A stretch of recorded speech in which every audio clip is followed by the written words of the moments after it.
What's going on, everybody? Welcome back to another edition of the Dolphins In Depth podcast. I'm Daniel Oyefusi. That is David Neal. Thanks so much for tuning in. Quick reminder before we start, make sure to subscribe to the Miami Herald YouTube page, like, share, comment, all that good stuff, as well as subscribe to the Miami Herald. There Subscribe you to the go. Miami Herald. There you go. All right, we're about a week away from the NFL draft. Round one kicks off on Thursday night from Kansas City. As you know, or if you don't know, the Dolphins don't have any picks on the first night NFL draft. They have 4 picks, I believe the fewest in the league for the draft. So they'll be a little busy on day 2 and 3, not so much on day 1. However, Miami has still been active improving their roster, adding a South Florida product.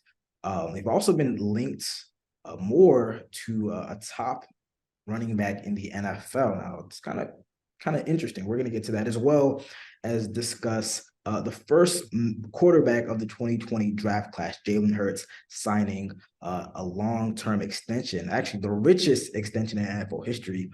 What does that mean for Tua as he gets ready to return to the field? OTA or offseason workouts starting this week, and OTAs will start up in a couple of weeks. We're going to discuss all of that. However, we're going to start with the news of late last weekend. Chosen Anderson, former Robbie. the artist formerly known as Robbie Anderson, now Chosen Anderson, Robbie. agreeing to a 1-year deal with the Miami Dolphins.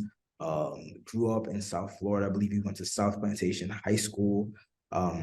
He is joining the Miami Dolphins. He posted some stuff on his Instagram story late Saturday where he's unwrapping a Tua jersey. He said he's coming home, and he is back 305. The latest veteran pass catcher for a wide receiver room that's kind of had a little bit of a shakeup. Trent Sherfield leaves. They re-sign River Craycraft. They signed Braxton Berrios from the Jets. They get Freddie Swain back in the mix, and you still have guys like Eric Ezukama, the rookie who didn't play much last year, Cedric Wilson Jr., the veteran addition from last offseason who didn't play much at all. There's some questions about his future in Miami. Big deal, little deal, no deal with Chosen Anderson. I'm gonna go a little deal.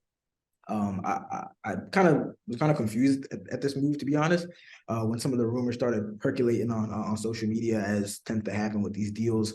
He was kind of an afterthought this past season. He set career lows, starting the year off with the Carolina Panthers, a week after Matt Rule, who coached him back in Temple, a week after he was fired. He has an incident with the position coach, Steve Wilkes, the interim coach, kicks him out of the game, tucks him into the locker room, and he subsequently traded to the Arizona Cardinals. Again, career low numbers. However, in 2020, his first season in Carolina, he put up career numbers: 95 catches, 1,000 yards, couple touchdowns added to it. He's a deep threat. I mean, he when he came with the Jets, that's what he was. And the more I thought about it, I'm like, hey, this is a guy with speed. Mike McDaniel loves speed. So in that aspect, he's going to fit right in with Tyreek Hill and Jalen Waddle. But I also love the fact that, he's a legitimate veteran pass catcher. I believe he's about 28 years old, going to be 29.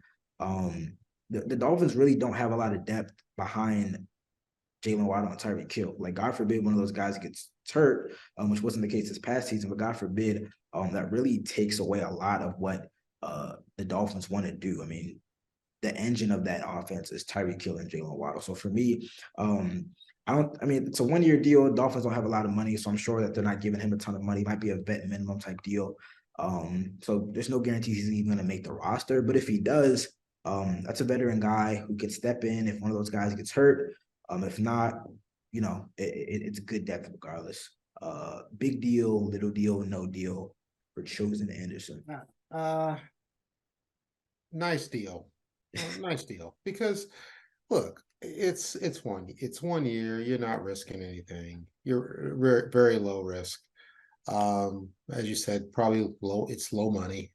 And it gives them a guy who can he's a deep threat, and he's fast, and he's still fast, and it's not like his speed went anywhere. So I can see him if, Hill or Waddle go down with injury. I can see him just giving them when they need a blow, for a few snaps. It keeps that threat out there that Tyreek Hill's on the sidelines, but they may still might. You still got to respect the man out there. You still got to respect the speed that's out there and give that its room, because that's the whole offense works off of the fear of the quick strike and how the defense reacts to that, and then the offense taking advantage of that reaction. If once you lose that threat, well then the offense doesn't look so hot.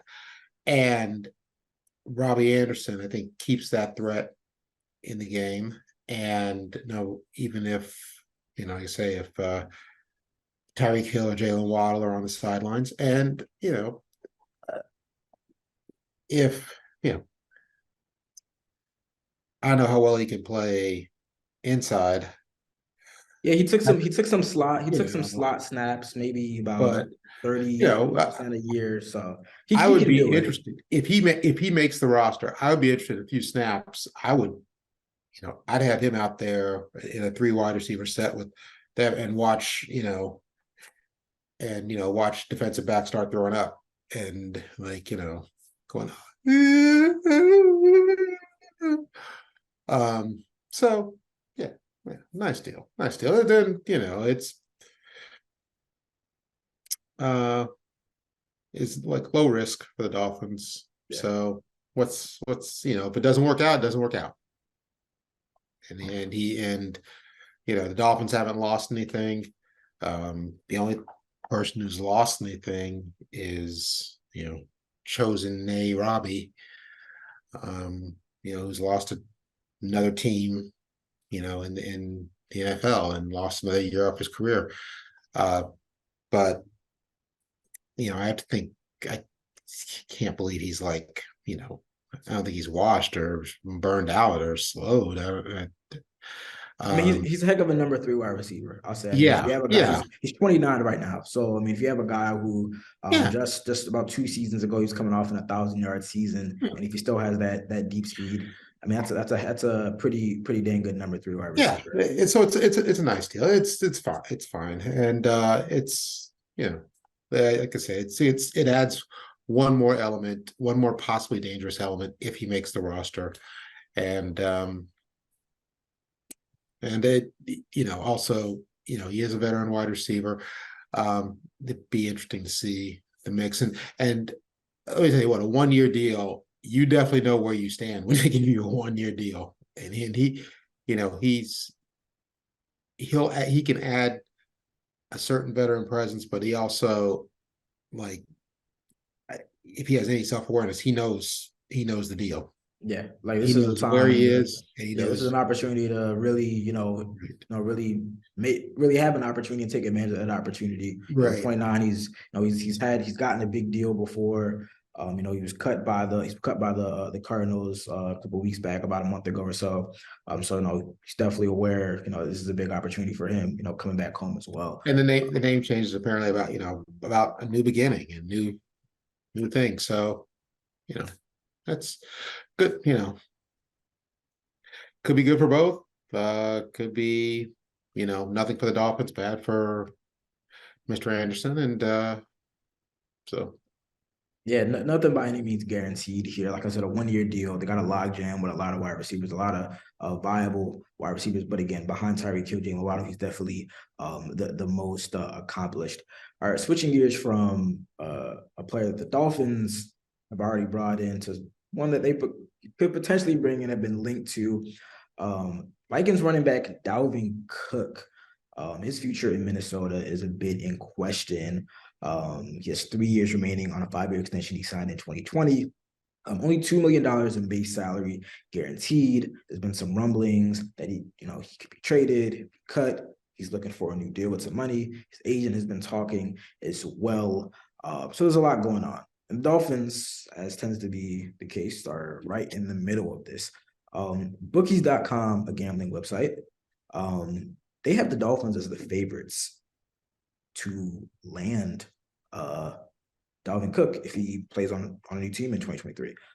Plus 20 favorites, and the Vikings are 300. Now, our own Barry Jackson has reported several times over the past couple weeks or so, from the beginning of free agency, that some discussions between the Dolphins and the Vikings have taken place on a trade for Dalvin Cook, but they didn't really progress because of just a disagreement or not coming to an agreement on the adequate trade compensation. Dalvin Cook, I believe, is 27 years old, going to be 28 soon. If he's not already 28, he's been in the league for a couple of years, has had some injuries, kind of been nicked up here and there over the years. He actually underwent surgery for a torn labrum. So again, I don't say an older back, but he is approaching 30. He likely, kind of similar to the Jalen Ramsey situation, got a couple years left on the deal, but not guaranteed money. So if he's traded, probably going to want a new deal to, stay with that team or whatnot and, really be all in. But the question is, we talked about this with Derrick Henry a couple of weeks back, or, when free agency was first getting ready to start. Should the Dolphins be all in on Dalvin Cook, because they have already brought back, all 4 running backs from last year. We've talked a lot about how we feel about the running game, saying that we think the running backs are more than serviceable. Mike McDaniel has vouched for his top 2 guys, Raheem Mostert and Jeff Wilson Jr. But in your eyes, should the Dolphins be all in on the South Florida product? And if so, what are you giving up? Are you willing to give up some draft compensation, significant draft compensation with Cook? Wow. Dalvin Cook is just as a running back in general, just, not counting systems or whatever,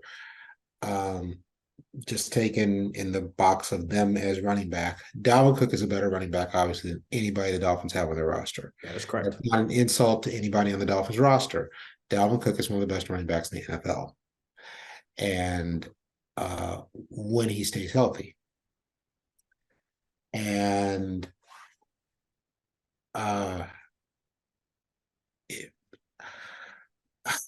it really does depend on what you're talking about giving up. I gotta ask. I don't know if you give up I'll put it this way.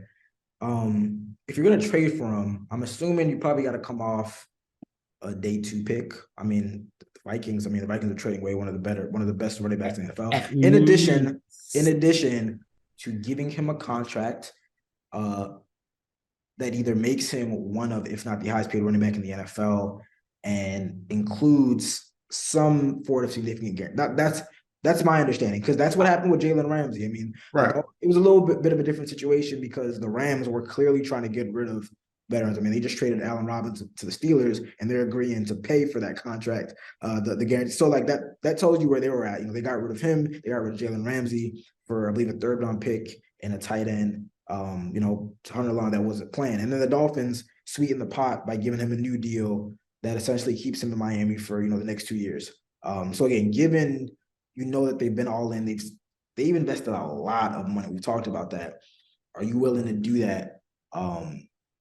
If that's what it takes to get him, or are you taking your chances and saying, if he gets cut, then we'll see what we can do. And if not, then we'll roll what we have. Because I'm of the mindset that it makes you better, but it's like how much, on the margin, it's like how much. We talked about Derrick Henry too, and it's kind of the same thing for me. This offense is so much predicated on getting the ball in the hands of Tyreek Hill and Jalen Waddle. And I even I've said it several times during the season, I'd be like, any play that doesn't end up in the hands of Jalen Waddle or Tyreek Hill is kind of a waste.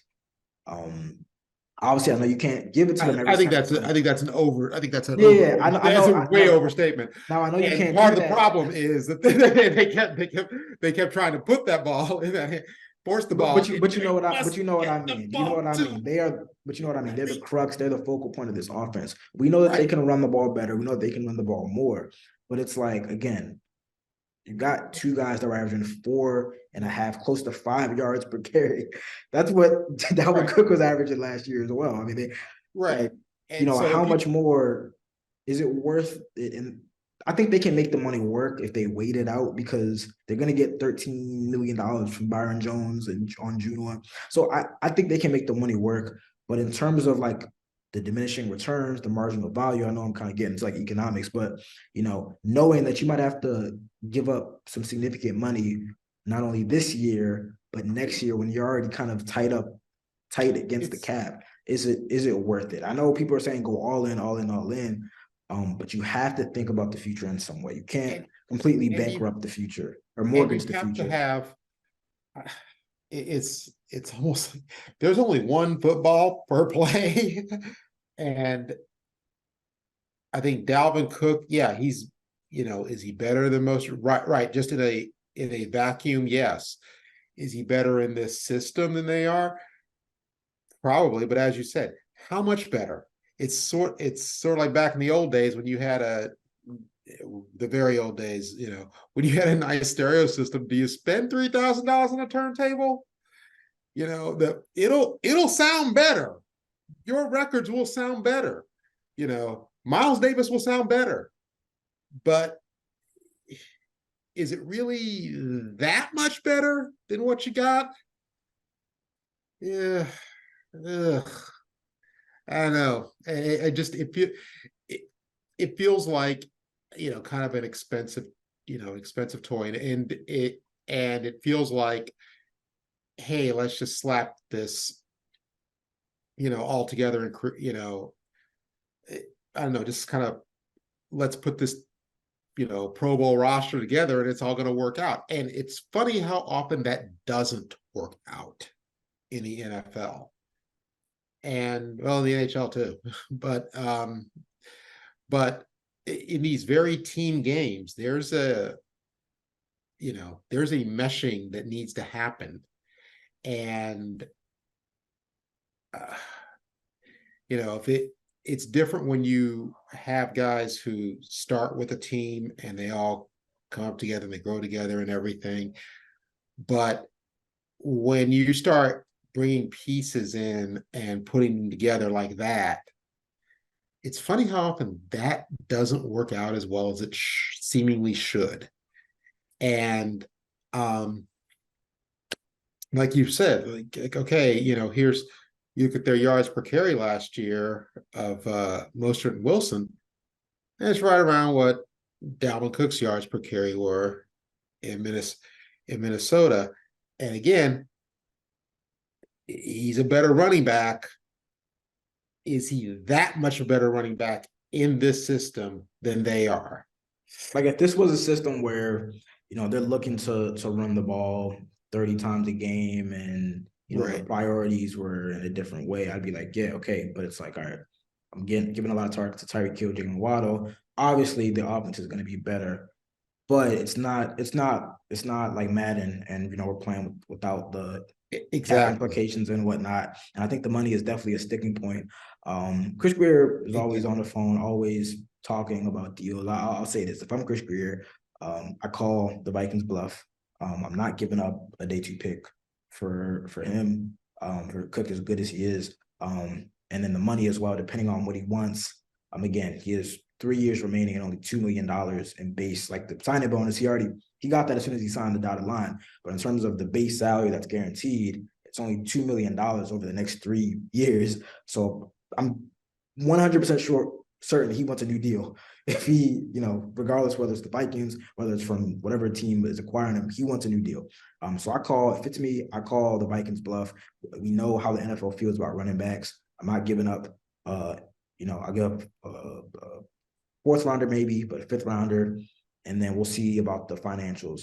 If that doesn't work, I'll wait till they cut him, and then we'll see what we can do there. They have the money, but it's like in terms of the money that it would require on a multi-year deal, redoing that. I don't know if I would go there right now. And yeah, and also, also there is the health issue. That's There's a also health issue. factoring into it. The fact that, There's a health issue. again, he is And 27, so he's going into his age 28 season. We he's know. still got a few years left before you start really seeing the depreciation, theoretically, usually. But there's already been some injury issues and reliability issues. So, but like I said, he is a better running back than anybody on the Dolphins roster in a vacuum. I just don't know that it's worth jumping through all the hoops you need to jump through and doing all the stuff you need to do to get him here. Then, I think I can very easily see this not working on the field the way you think it's going to work or the way you would want it to work. And that's too easy to see. And maybe I'm pessimistic by nature, but that's too easy to see. So I'm just saying, okay, you know what? We're going to do, let's roll with what you got. That was their instinct. Clearly, they're bringing back the running backs they had. So, stay with that instinct and, roll with that. And, let somebody else take, take Dalvin Cook, who, and you'll be fine unless he winds up on, I don't know, the Bills or something like that. And then you'll be like, that wouldn't be good. Yeah. That wouldn't be good at all. Him teaming up with his younger brother James Cook and tormenting the Dolphins for the next one. That'd be worst case scenario. And then you'll see him keeping you out of the Super Bowl again for another 2 years. So yeah, I'm not a big, they've made the moves they think they probably should make, or they sometimes the best trade you make, not the one you don't make. I think that might be a case here. Yeah. No clarity yet with what the Dolphins would do there. Obviously, again, the draft is a week away. It looks like they've also been scouting a lot of running backs as well. But for sure, Dalvin Cook is one of the best running backs in the NFL. I mean, we saw that when the Vikings played down here, and he broke that game open late with that big run. So we'll see what happens there. All right, we're going to take a short break, but when we come back on the other side of things, Jalen Hurts, he was Tua Tagovailoa's teammate at Alabama, his draft mate in the 2020 class, and now he's the first quarterback in that class to sign a big deal. There's Tua next. But what do you got to see from him to give up that big money? We're going to be back soon, so stay locked with us. What's going on, everybody? Still here on the Dolphins In Depth podcast with David Neal, talking all things Dolphins. Now, on Monday, first quarterback in the 2020 draft class signed a big record-breaking extension. That is Philadelphia Eagles quarterback Jalen Hurts, second-round pick. It's not the first, not the second, not the third, I don't believe, not the third. Not the fourth quarterback taken, but he is the first one to get a new deal. He and Philadelphia agreeing to a 5-year, $255 million extension, the richest in NFL history. This deal also comes with a no-trade clause, the first in Eagles franchise history. It includes $110 million fully guaranteed at signing, and $179 million in total guarantee. This is big money, and deservingly so after a breakout season, leading his team to the Super Bowl. And quickly, a lot of people got to thinking, what does that mean for Tua Tagovailoa? He's also eligible for an extension, as is Joe Burrow, as is Justin Herbert. We do know that Tua's under contract through the 2024 season. So the Dolphins still have Tua under contract for 2 years. And honestly, if healthy, we always talk about health. We're going to get into that, but it's kind of a bargain right now for somebody who led the NFL in passer rating this past season. 2 years, $32 million cap hit. Could be one of the best bargains in the NFL. But pose this question to you.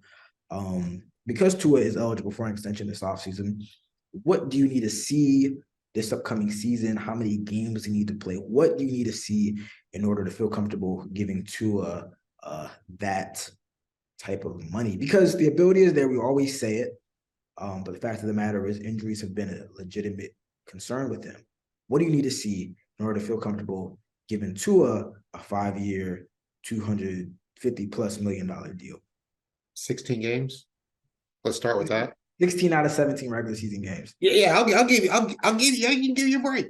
I can give you a break for one. Give you a little freebie there. Not 15. Not 15. Can't give me 15. No. You used up.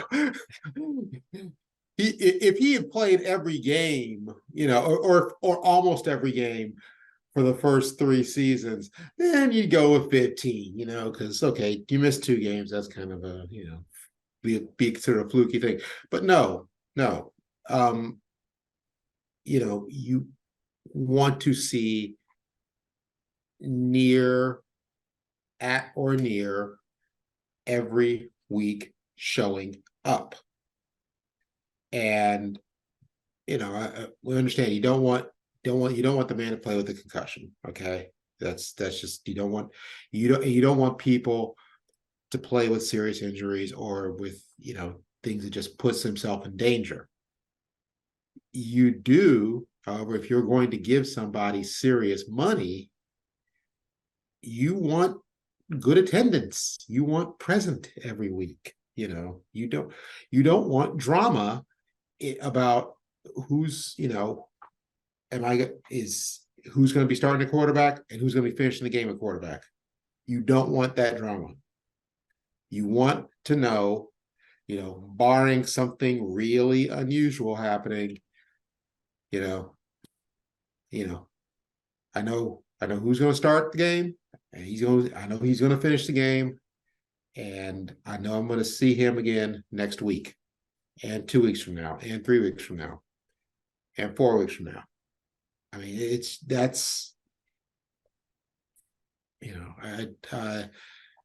that's the first thing. Other than that, he's another season showing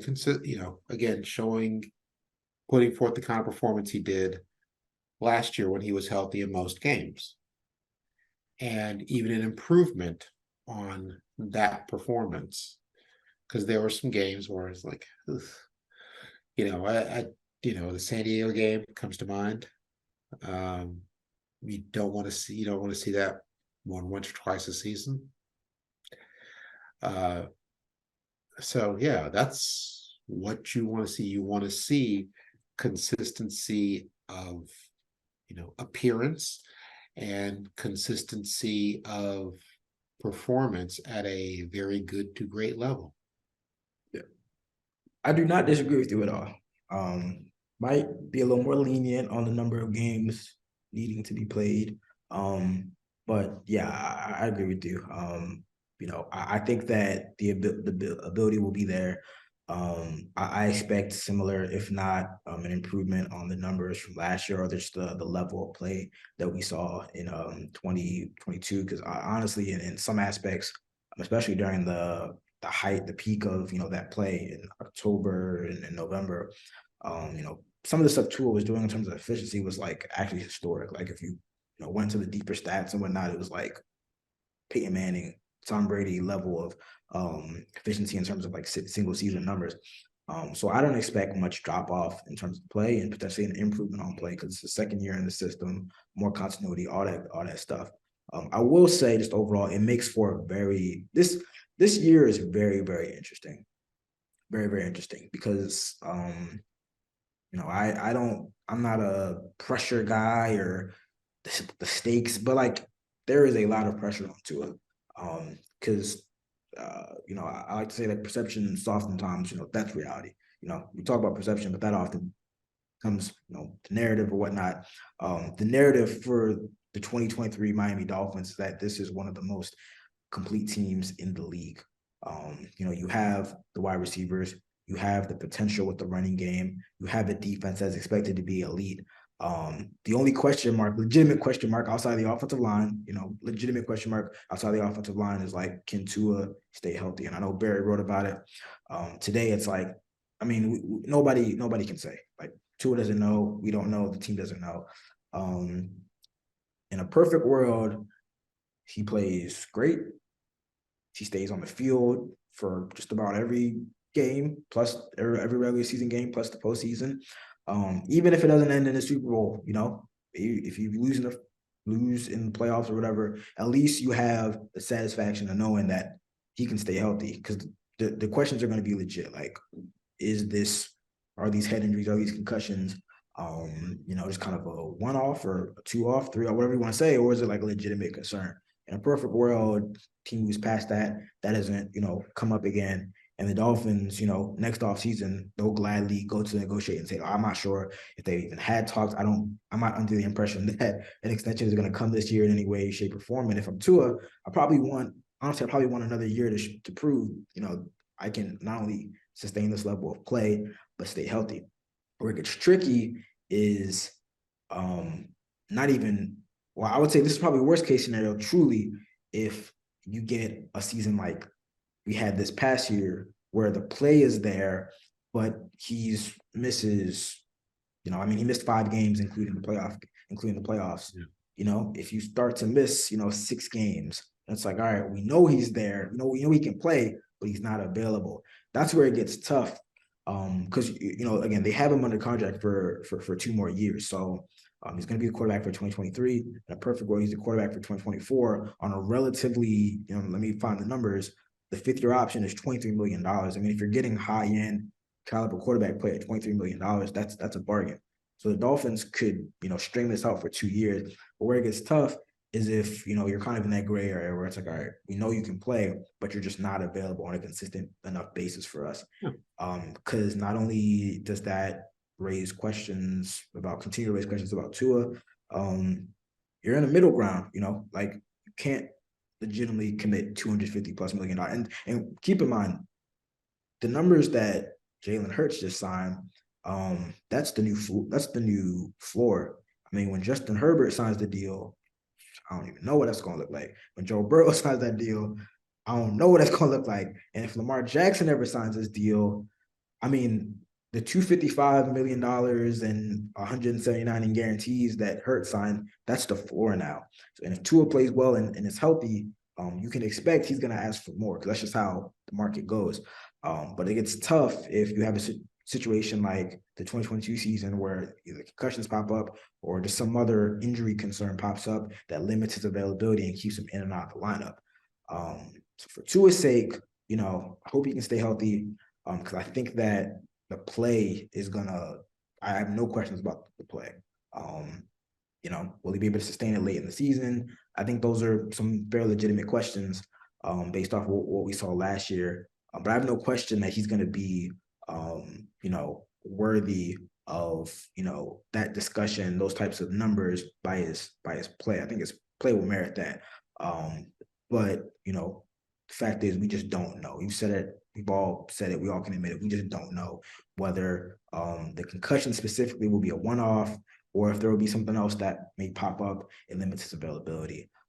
So, I mean, 2023 is a very big year. I think that if all goes well after 2023, if he can stay on the field, I think the Dolphins would be more than happy to extend him, give him a deal that rewards him for, the level of work that he's put in and what he's produced on the field. But it can get really tricky if, he sustains those nicks and bruises and something pops up that keeps him off the field for a second. Well, really not even a second straight season, but for another season. Again. Yeah. Like because it's always been something, it's been little stuff. It's and again, the little stuff adds up, but it's been the ribs, it's been the finger. Now it's the concussions, which is a lot more serious. So we just don't know because that's what the history has told us that Tua is going to miss some time. It's unfortunate, but that's what the history and the trends has told us. And you can't devote a lot of money to a guy. You can't devote, big stupid money to a guy who you think at such a key position that you think, okay, now my next move is let me get his backup position squared away because I know I'm going to need that guy for 3 or 4 games. Yeah. You can't go into you can't work that way in the NFL. You just can't.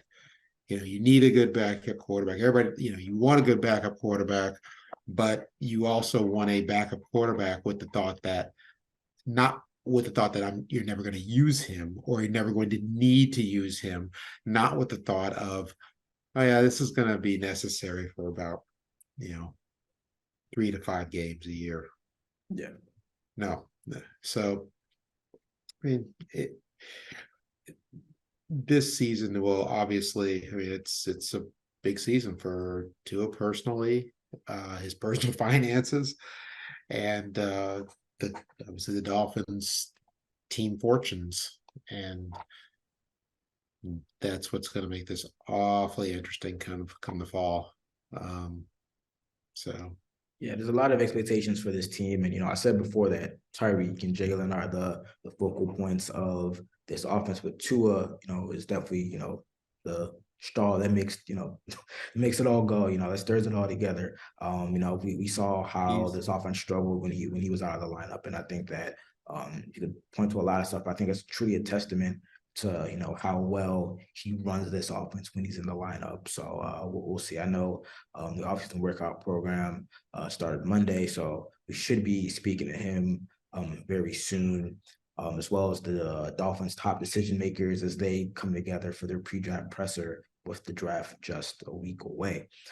All right, well, that brings us to the end of another edition of the Dolphins In Depth podcast. I want to thank you guys, as always, for tuning in. A reminder to subscribe to the Miami Herald YouTube page, like, share, comment, as well as subscribe to the Miami Herald. 1 week away from the draft, so we're going to have a ton of content leading up to the draft. The weekend of the draft, we're going to have a ton of content. The week after the draft, getting you up to date and getting you informed with the newest members of the Miami Dolphins. Definitely, as always, want to stay locked to the Miami Herald. We'll be back next week to preview the draft, our expectations, what we want to see the Dolphins do, and give some predictions for what is always a fun weekend. We'll be back next week, but until then, you guys take care. See ya.